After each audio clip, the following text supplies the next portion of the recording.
Holiness is some of the earliest cultures on earth. The Akkadian Peninsula, the Sumerian culture, some of the earth's earliest cultures, long before the Jews, long before the Hebrew race. These cultures, the origin of the word holiness comes from those particular cultures. And holiness, way back then, it morphs into a Hebrew word, kodesh, and later into a Greek word in the New Testament, hagiosune. And both of those words continue the early meaning of the word holiness. And the early meaning of the word holiness is withdrawal.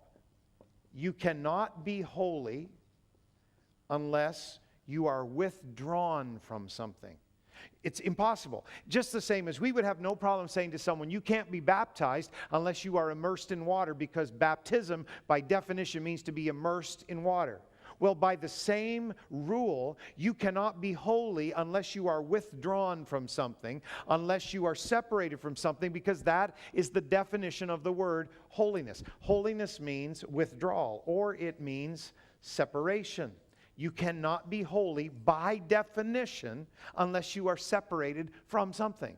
And then a third synonym for holiness is the word sanctification. Now, sanctification is a very important Bible term. It's a very important Bible doctrine, and we'll talk about it today. But you cannot be sanctified unless you are separated from something. You cannot be sanctified unless you are withdrawn from something, because just the same as baptism means immersion, holiness means separation. It's impossible to be holy, biblically speaking, unless you're withdrawn or separated from something. So never let anybody make you feel like it's an oddity to be separated from the world. That is a requirement from God to be holy, to be separated. Kodesh is the Hebrew word for holiness. Kodesh, Kodeshu is holy of holies. And so these are ancient words. Holiness has always meant separate or apart. And being holy doesn't mean just withdrawing from something. Now, here's a mistake some people make. This is an extreme. Extremes are always harmful. What we need is balanced teaching in the middle. And here's one extreme that happens sometimes, is people think, well, holiness means withdrawing from something. So I put up a barrier, and we all come into our church, and we all celebrate the Lord here, and we all serve the Lord here, and we never have anything to do with anyone in the world because they are unholy and we are holy. So we put up the wall and we put up the shield, and that is wrong. Because holiness is not just given to make us withdraw from something. It is given to make us withdraw unto someone. We are holy not just so we can make everybody else look unholy. That's not why we're holy. We're not holy so we can make everyone else feel bad or feel condemned. That's not true holiness. We are holy because to be holy, we separate from the things of the world, the spirit of the world, and we withdraw unto God.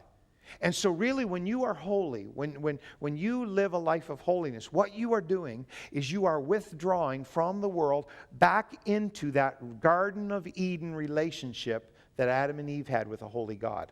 That's how old the term holiness is. And so that's really what we're doing here. And that's why almost every place in Scripture where the Apostle Paul refers to holiness, he never does it by referring to Canadian culture or Singaporean culture or American culture or African culture. He never refers to Jewish culture or Greek culture. He never refers to any culture when he talks about holiness. He keeps taking us back to creation. It's always creation, creation, creation, because we were created to be withdrawn unto God, to be separated from everything else but God.